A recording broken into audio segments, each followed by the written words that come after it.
حضرت جبرائیل علیہ السلام نے پڑوسی کے حق میں بہت زیادہ تاکید فرمائی۔ پڑوسی کو ہدیہ دینے کی تاکید۔ وہ مومن نہیں جس کی تکلیف سے پڑوسی محفوظ نہ ہو۔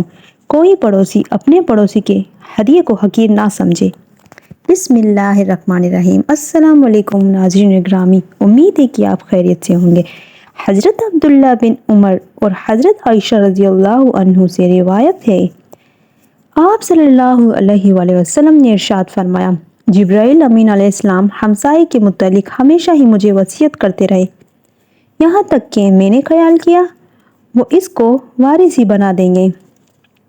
حضرت ابو ذر رضی اللہ عنہ سے روایت ہے، رسول پاک صلی اللہ علیہ وسلم نے ارشاد فرمایا، اے ابو ذر، جب تم شوربہ پکاؤ تو اس میں پانی زیادہ ڈال دیا کرو اور اپنے پڑوسیوں کا خیال رکھو۔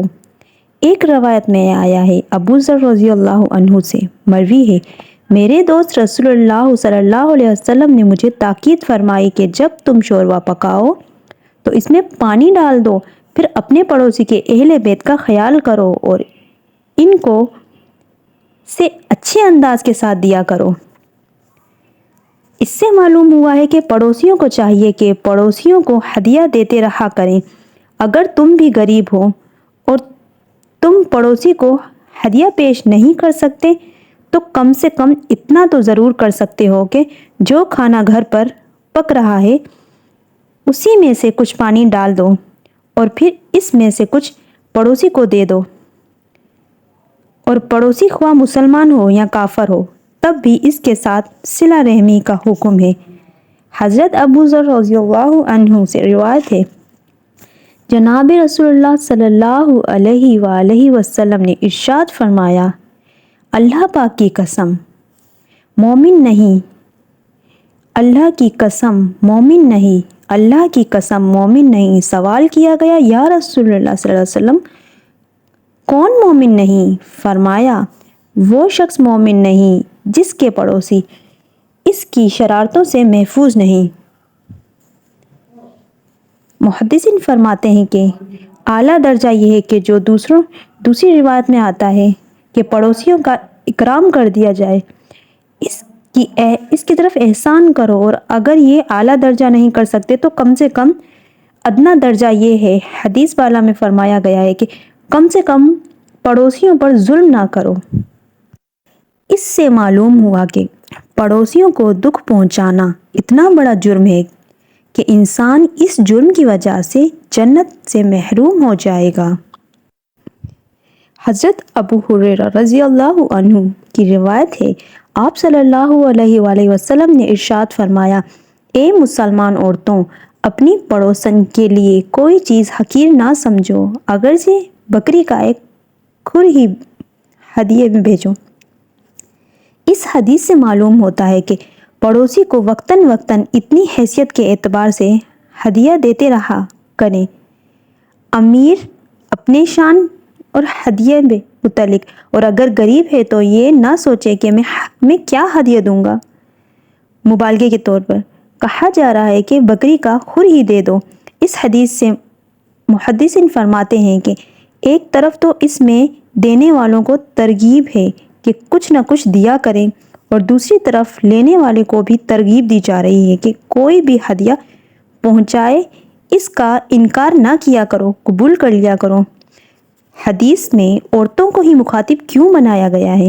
عورتوں میں عموماً عادت زیادہ ہوتی ہے کہ ایسا ہدیہ کیوں دے دیے، تو اس وجہ سے یہاں پر عورتوں کو مخاطب کیا جا رہا ہے، اگرچہ اس میں مرد بھی داخل ہیں۔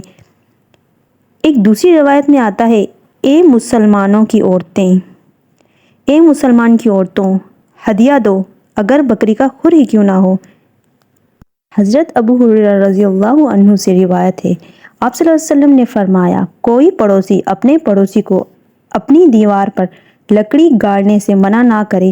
ابو ہریرہ رضی اللہ عنہ فرماتے ہیں کہ میں محسوس کرتا ہوں کہ تم اس سے اعراض کر رہے ہو، اللہ کی قسم میں اس مسئلے کو تم پر مصلحت کر کے رہوں گا۔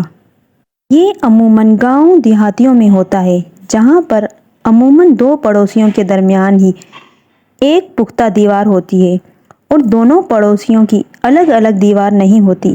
تو اب اس کو ترغیب دی جا رہی ہے کہ اگر کوئی کیل یا لکڑی گاڑنا چاہے تو اس کو منع نہیں کرنا چاہیے۔ حضرت ابو ہریرہ رضی اللہ عنہ سے روایت ہے، آپ صلی اللہ علیہ وسلم نے ارشاد فرمایا، جو شخص اللہ اور آخرت کے دن پر ایمان رکھتا ہے وہ اپنے پڑوسی کو تکلیف نہ پہنچائے، اور جو شخص اللہ اور آخرت پر ایمان رکھتا ہے وہ اپنے مہمان کا اکرام کرے، اور جو شخص اللہ اور آخرت کے دن پر ایمان رکھتا ہے وہ اچھی بات کہے یا پھر خاموش رہے۔ جس نے پڑوسیوں کو تکلیف دی اس نے آپ صلی اللہ علیہ وآلہ وسلم کو تکلیف دی۔ پڑوسیوں کو تکلیف نہ دیں۔ ترغیب کی ایک روایت سے معلوم ہوتا ہے، آپ صلی اللہ علیہ وسلم نے ارشاد فرمایا کہ جس نے اپنے پڑوسیوں کو تکلیف دی اس نے مجھے تکلیف دی، اور جس نے مجھے تکلیف دی اس نے اللہ جل شانہ کو تکلیف دی۔ اسی وجہ سے برے پڑوسی سے پناہ مانگی گئی ہے۔ اے اللہ، میں گھر کے برے پڑوسیوں سے پناہ مانگتا ہوں۔ مہمان کا اکرام یہ ہے کہ اس سے کشادہ روئی اور خوش اخلاقی سے پیش آئے اور نرمی سے گفتگو کرے۔ ایک اور حدیث میں آتا ہے کہ آدمی مہمان کے ساتھ گھر کے دروازے تک الوداع کے لیے جائے۔ دوسری روایت میں آتا ہے کہ ایک صحابی رضی اللہ عنہ نے کہا، نجات کی کیا صورت ہے؟ تو آپ صلی اللہ علیہ وسلم نے ارشاد فرمایا کہ اپنی زبان کو روک کے رکھو اور اپنے گھر میں رہو اور اپنی خطاؤں پر روتے رہو۔ ایک دوسری روایت میں اس سے معلوم ہوتا ہے کہ جہنم میں جو چیز داخل کرنے والی ہے ان میں سے اہم منہ اور شرمگاہ ہے۔ رسول پاک صلی اللہ علیہ وسلم نے ارشاد فرمایا، جو شخص اللہ اور آخرت کے دن پر ایمان رکھتا ہے وہ اپنے پڑوسی کے ساتھ اچھا سلوک کرے، اور جو شخص اللہ اور آخرت کے دن پر ایمان رکھتا ہے وہ اپنے مہمان کی خاطر وحدارت کرے، اور جو شخص اللہ اور آخرت پر ایمان رکھتا ہے وہ اچھی بات کہے یا خاموش رہے۔ رسول وسلم نے ارشاد فرمایا کہ پڑوسی کے حقوق یہ ہیں، بیمار ہو جائے تو اس کی عیادت کرو۔ امید کرتے ہیں کہ ہماری آج کی معلوماتی ویڈیو آپ کو بہت پسند آئی ہوگی۔ لائک کیجئے گا، شیئر کیجئے گا، اور ہاں، اس طرح کی مزید اسلامک معلومات کے لیے ہمارے چینل وظائف اعمال کو ضرور سبسکرائب کیجئے گا۔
آپ نمازوں کی پابندی کریں، قرآن پاک کی تلاوت کریں، تہجد کا اہتمام کریں، انشاءاللہ تعالیٰ آپ سے اللہ پاک راضی ہو جائیں گے۔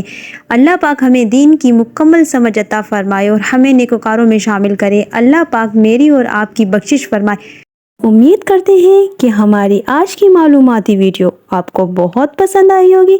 لائک کیجئے گا، شیئر کیجئے گا، اور ہاں، اس طرح کی مزید اسلامک معلومات کے لیے ہمارے چینل وظائف اعمال کو ضرور سبسکرائب کیجئے گا۔ ہم ملتے ہیں ایک نئی ویڈیو کے ساتھ۔ اپنا بہت سا خیال رکھیے گا۔ اللہ نگہبان۔